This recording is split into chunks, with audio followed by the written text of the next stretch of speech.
Basically, we're going to take this Chapter 5 test over the course of 2 days. So it'll be Thursday and Friday.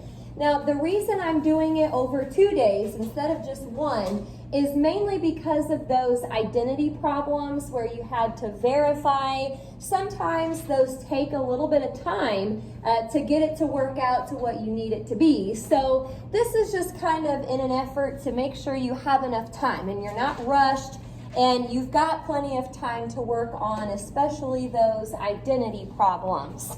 Now, I'm not really breaking it up by section, like, Thursday is not 5-1 to 5-3 or whatever. It's just kind of over the course of 2 days. So you'll get to use the same full one-sided cheat sheet for both days. What I'll probably have you do is turn your cheat sheet in on Thursday, and then when you get here Friday, when I pass out the test for Friday, the second part, I'll just give your cheat sheet back to you. So it's the same cheat sheet. Again, it's not really that there's a whole bunch of problems or a whole bunch of material. It's just those identity problems that take a little bit of time. Okay, so any kind of questions about how that will work?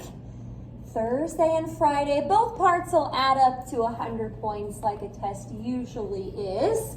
So we'll just kind of make our way through here. If you want to turn this stuff into a cheat sheet, that's fine.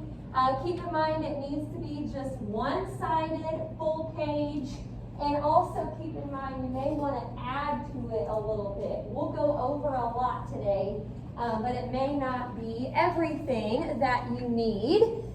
Okie doke. So here is the first problem. Actually, I think this is the only problem we're going to do from 5-1. And it says, use the given values to evaluate the remaining trig functions. Use the given values to evaluate the remaining trig functions. You'll get a handy dandy, of course, to use on both days as well as your cheat sheet. May need it today also if you've got one with you. We'll probably be using it here and there. And here's what we've got for number 1. They're telling us that tangent of theta is 2/3. Tangent of theta is 2/3. And then secant of theta is square root of 13 over 3. We have tangent and we have secant. We have to find the remaining trig functions, which would be sine, cosine, cosecant, cotangent. There's 4 more to figure out. Now, on these problems, I know it doesn't really say that you have to draw a triangle, but I think it is very helpful to draw it so you can see where everything goes. But first of all, I've got to figure out what quadrant I'm in so I know what kind of triangle to draw. So to figure out the quadrant, let's look at these values real quick. We've got a positive for tangent. This is a positive 2/3. So tangent is positive, secant is positive. In what quadrant, you're looking at like the third thing down on the right, if you have your handy dandy, in what quadrant is tangent positive and secant positive? Yeah, quadrant 1. So now I'll go up to the top of handy dandy and that will show me how to draw this triangle since we're in quadrant 1. Okie doke. Let's start to label it. Tangent, opposite over adjacent. So that's going to be a 2 over here, a 3 on bottom. Secant would be hypotenuse over adjacent. So square root of 13 over 3. We've got a 3 on bottom, and then this is the hypotenuse. Hey, keep in mind that if what you are given isn't matching up to what you have on the triangle, maybe it's a suspicious looking fraction. Like if this was a 13 on bottom instead of 3, that would be suspicious. And you might want to think about what it started out as. Those are some of the things that we had in our notes and probably in our homework. Well, I'm just going to kind of list out here the rest of the trig functions that I need to find. And, you know, we're in quadrant 1 here, which is probably the easiest quadrant to work with because there are no negatives. So if you're thinking, I don't need to draw the triangle, you know, it may not be as important on this problem, but when you get to the negatives, it's really important. So you see what needs to be negative, what needs to be positive. Okay, sine, here I am, opposite over hypotenuse. Let's multiply by radical 13 on top and bottom. So 2 square root of 13 all over 13. Cosine, adjacent over hypotenuse. Actually, I could take this and flip it over. Either way, though, I still need to rationalize it. So it should be 3 square root of 13 all over 13. Cosecant, I'll flip over sine, but I'm not going to flip this fraction. I'm going to go back to what sine started out as, and then I don't have to rationalize. So that was nice. And then here's tangent, so flip that over, and that'll give you cotangent. Okie doke. So, again, that's our only one that we're going to do from 5-1. Just keep in mind, if you're in a different quadrant, you're going to have some negatives. Also, keep an eye out for suspicious-looking fractions. Any questions about number 1? Now, the other stuff that we did in 5-1 was the identity stuff. But we also had some identity stuff here in 5-2. So I'm just going to do it in this section. And I think I've just got one of these where we're going to verify. Verify each identity. We're only doing one today, but if I were you, on my cheat sheet maybe, I would put some more examples of the identity problems. These are sometimes the hardest ones. So we've got to kind of be on the lookout. Remember, keep the right side, work on the left. The only time we didn't do that was when it was a proportion and we had to kind of cross multiply. Okie doke. Well, here's example 2. Tangent of x divided by 1 minus cosine squared of x, and it equals secant of x cosecant of x. All right, keep the right, work on the left. Is there anything on the left side that you think you could maybe rewrite first? Top or bottom? Yeah, you know, eventually we may rewrite the top, but I'm kind of looking at this bottom here, and that reminds me of a Pythagorean identity, because I see the 1 and I see the square. So I've got my handy dandy here. 1 minus cosine squared is sine squared. So for the time being, I left tangent alone, and I just rewrote the bottom as sine squared of x. Okie doke. So I'm still looking over here, and I've got a tangent on top, a sine squared on bottom. You want to think about, is there a way I could rewrite tangent so it has a sine in it, or is there a way to rewrite sine so it has a tangent. Maybe you have to do both of them. Anybody know what kind of identity we're headed toward here? Quotient, I like that idea. Tangent can be rewritten as sine of x over cosine of x. I like that idea because I have a sine squared of x on bottom. And I'm hoping by the time I keep, change, and flip, maybe something will cross out and I'll be able to get back to what I needed. We may have had something kind of like this in the notes or maybe the homework at some point. Well, let's try it.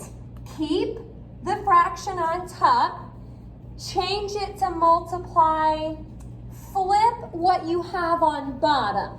Sine squared of x, if you flip that, it's just going to be 1 over sine squared of x.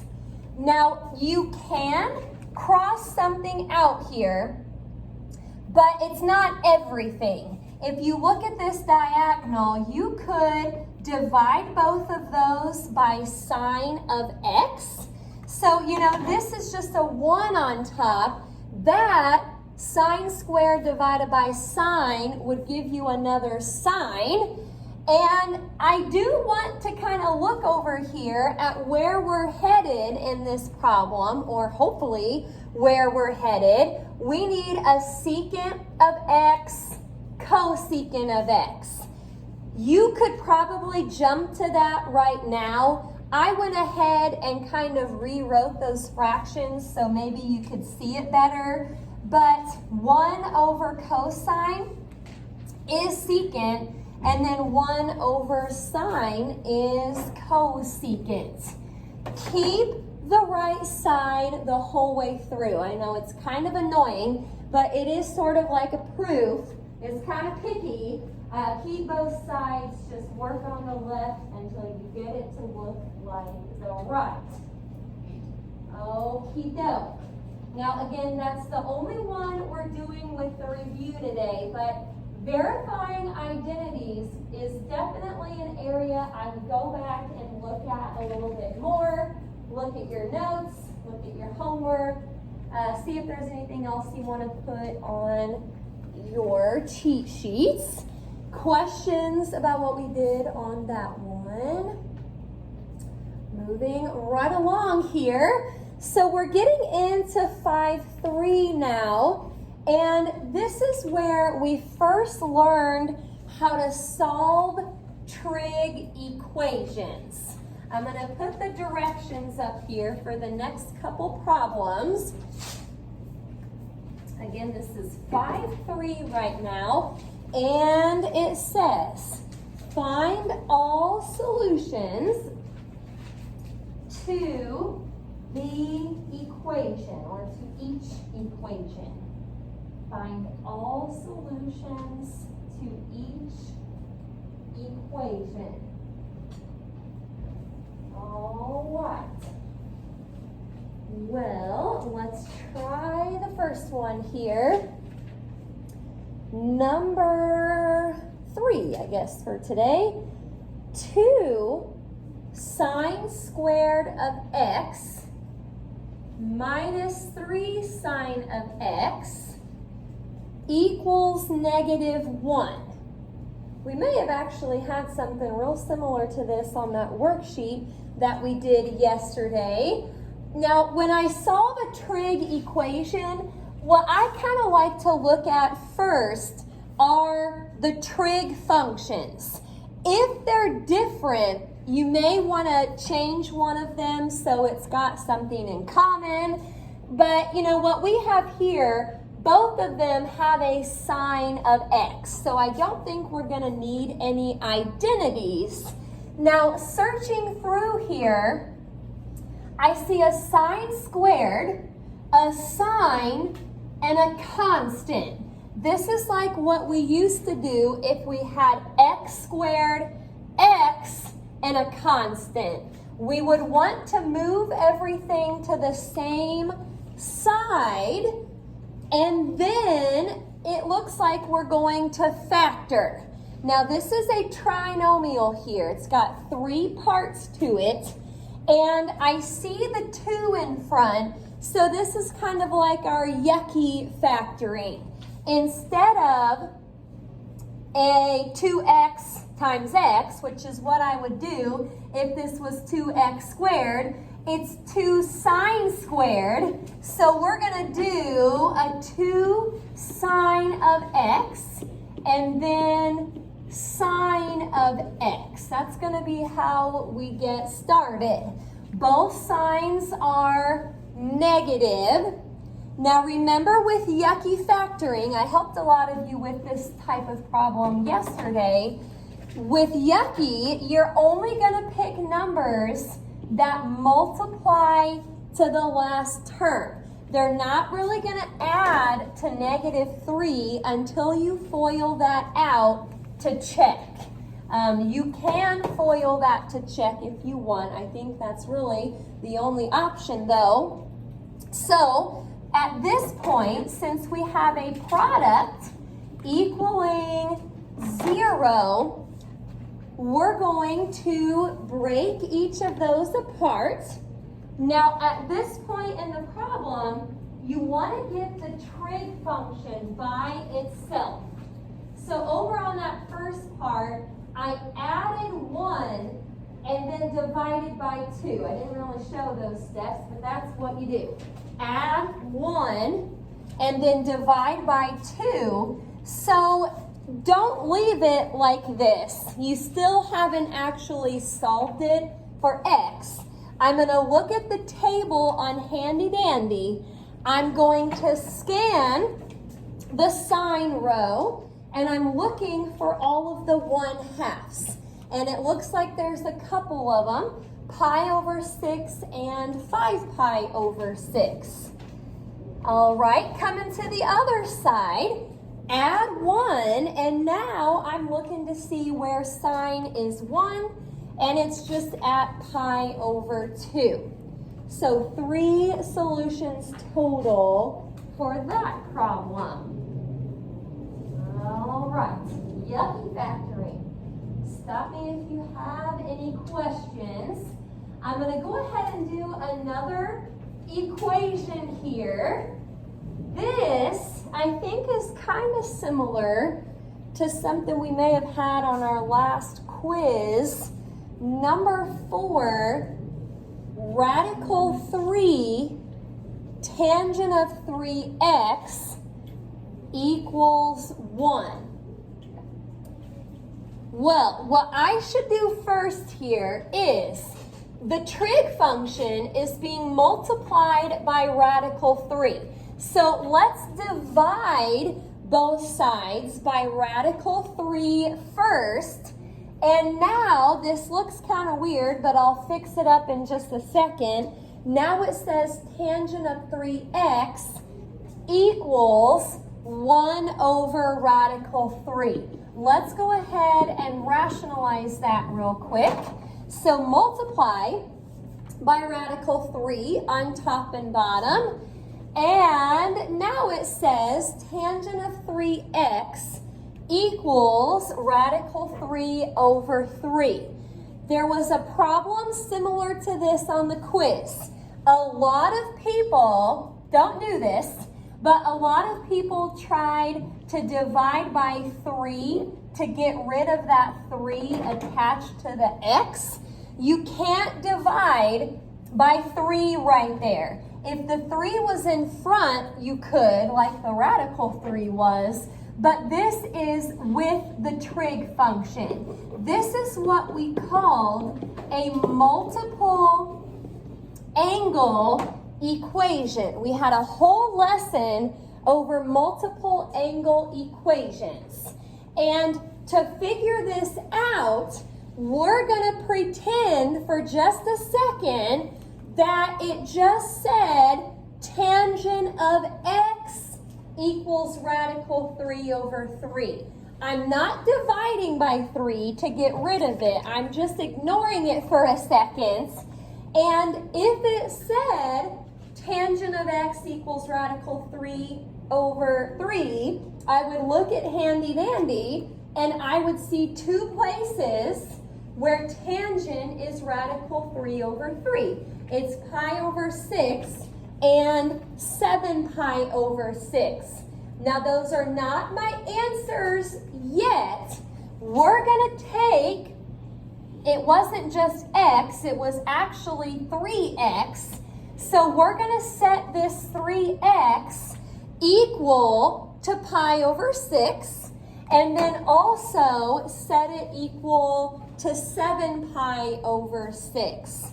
It's kind of hard to remember how to do these when they're mixed in with other types of problems, but it's this right here that makes it a multiple angle equation. It's 3x and not just x. Okay, well, let's divide by 3. Now, remember, dividing by 3 is like multiplying by 1 over 3. So if you just multiply across the top and across the bottom, it's pi over 18. Alrighty, I'll do something similar over here. Dividing by 3, it's the same as multiplying by a third, so 7 pi over 18. Those are our two solutions. Since we didn't just have x, we actually had 3x. Okie dokie. Any questions about number 4? On the test, you can probably expect at least one multiple angle equation on there somewhere. So just be on the lookout for that. It's when it's not just x. Okie dokie. I think I'm going to go ahead on to the next section here, 5-4. Again, review days, we do a lot. It may not be everything though, so you'll want to spend some time going back through some of those other problems. Now, I believe in 5-4, this is where we learn all of the sum and difference formulas. So I don't have them on the PowerPoint right now, but at some point on your cheat sheet, because it's not on handy dandy, at some point you need to put those on your cheat sheet. There was 6 of them. It was for sine, cosine, and tangent. Okie doke. So here's what the directions say for this next problem. We're just doing one of these. It says find the exact values of sine, cosine, and tangent. I'll go ahead and put number 5 up here. This problem, by the way, is giving you the sum. It says 345 degrees equals 300 degrees plus 45 degrees. Remember though, there were some problems where you had to find the sum or difference. So that's something else you'll want to look at before the test. And also, this problem is in degrees right now, but radians, especially when you have to find your own pair of angles, radians is a little bit more tricky. So look back through some of those other problems. We're lucky though on this one, they gave us the pair of angles to work with. So I just need to find sine of 300 plus 45, cosine of 300 plus 45, and then here in a little bit we'll do tangent of 300 plus 45. Okay, so if you've got your notes in front of you, you're going to be looking at the sine of u plus v formula. Sine of u plus v. And here is what that formula said. It said sine of u, so for us, sine of 300, cosine of v, so cosine of 45, plus cosine of u, so cosine of 300, and then sine of V. So sine of 45 degrees. I'm going to grab my handy dandy. I'm looking at the table and I'm going to look up all 4 of those values. Remember, the reason we have these formulas, it's for angles that we're not familiar with. 345 is not on handy dandy, but 300 is, and so is 45. These are easier angles to work with. So let's get started. Sine of 300 is negative radical 3 over 2. Don't lose the negative. Saw a lot of negatives kind of missing on the quiz last week sometime. Make sure you keep track of those. Cosine of 45, that is radical 2 over 2, plus cosine of 300, which is 1/2, sine of 45. So that was a radical 2 over 2. I also saw a lot of people kind of mess up how you add these radicals. The only time you can add radicals is if it's the same type, so both square roots, both cube roots, and also you have to have the same thing underneath. Once we multiply all of that together, if you look on top, they are the same type of root, but they have different things underneath. So when you put them together with 1 or as one fraction, you can't really combine the radical 6 and the radical 2. You just have to leave it as negative radical 6 plus radical 2 all over 4. Okie doke. Nice part about these is you usually have the same denominator, so putting them together isn't too bad. All right, I'm going to do the cosine of 300 plus 45 on the next slide. Stop me if you have any questions. Again, if you've got your formulas in front of you, you want to be looking at the cosine of U plus V. I know it's that one just because of the plus. It's a sum. All right. Well, here's what this formula said. Cosine of U, so cosine of 300, cosine of V, so cosine of 45. Now, look out. Remember, cosine is kind of backwards. Even though this is a sum, the sum formula for cosine actually had a minus in the middle. So look out for this. You're going to subtract sine of U, sine of V. Bless you. All righty. Well, you probably already found these earlier. You just need to put them in different spots now. Cosine of 300 was 1/2. Cosine of 45 was radical 2 over 2. Now we need to subtract sine of 300. Watch the negatives. That is a negative radical 3 over 2 times positive radical 2 over 2. Well, by the time you multiply and by the time you put those two negatives together, you're going to get a square root of 2 plus square root of 6 all over 4. That is cosine of U plus V. Any questions about that one? Kind of a long one here. This is another reason why the test is over the course of 2 days, just for these long problems. Well, last but not least for this one, we're going to find tangent of U plus V. Now, again, the formula is in your notes. I'm just kind of writing it out how it should be. You'll have tangent of U plus tangent of V all over 1 minus tangent of U times tangent of V. Okie doke. We haven't found any tangents yet today. Tangent of 300, that is negative radical 3, plus tangent of 45, which is 1, all over 1.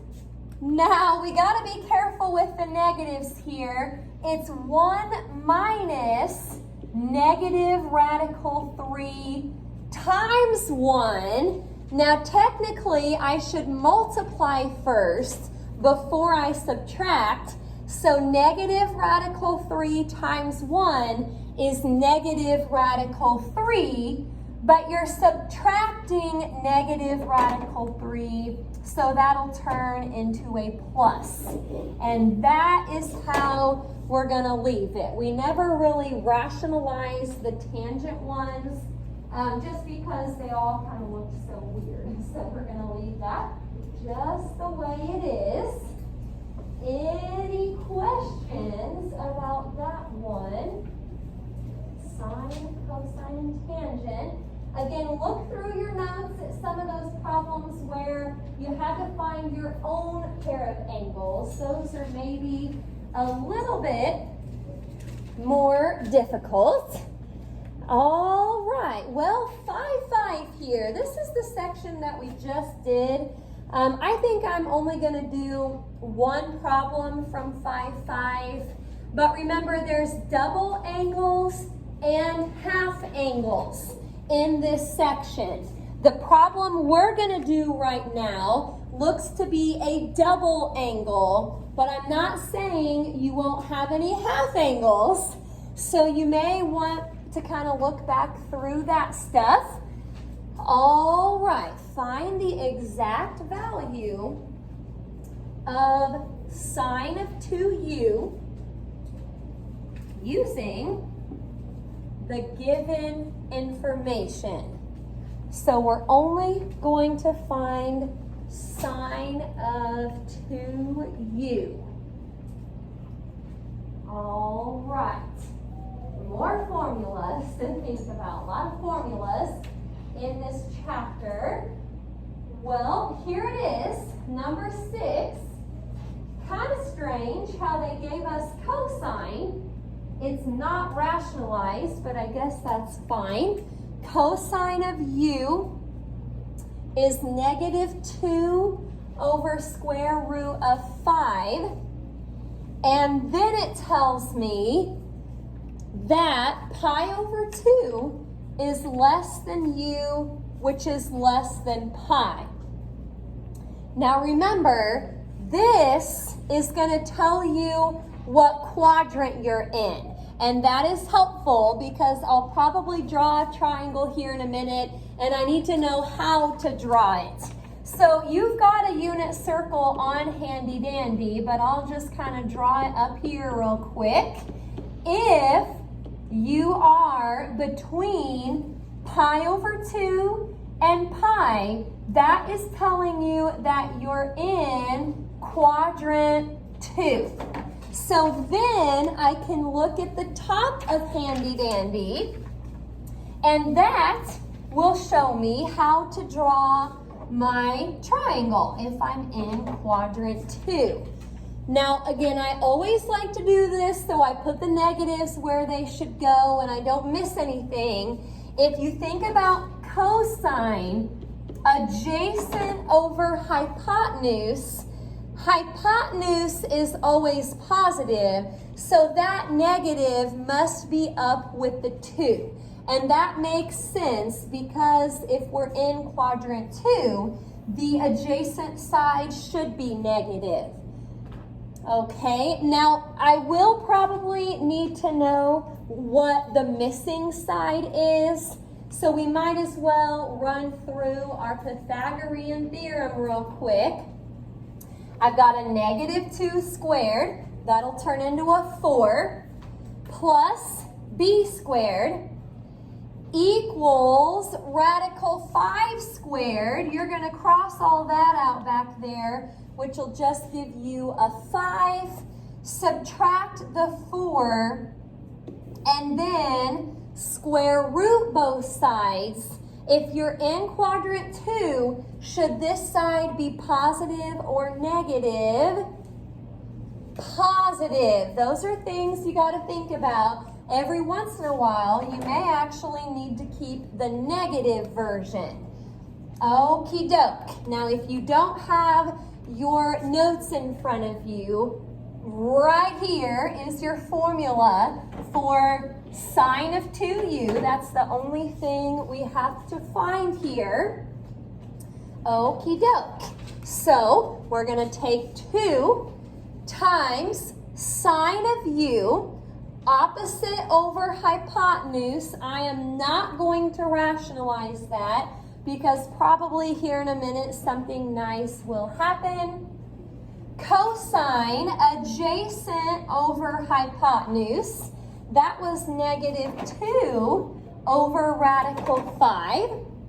Well, if you think of this 2 right here over 1, multiply across the top, across the bottom. Remember, square root of something times the square root of the same something is just the something. So that is a negative 4/5.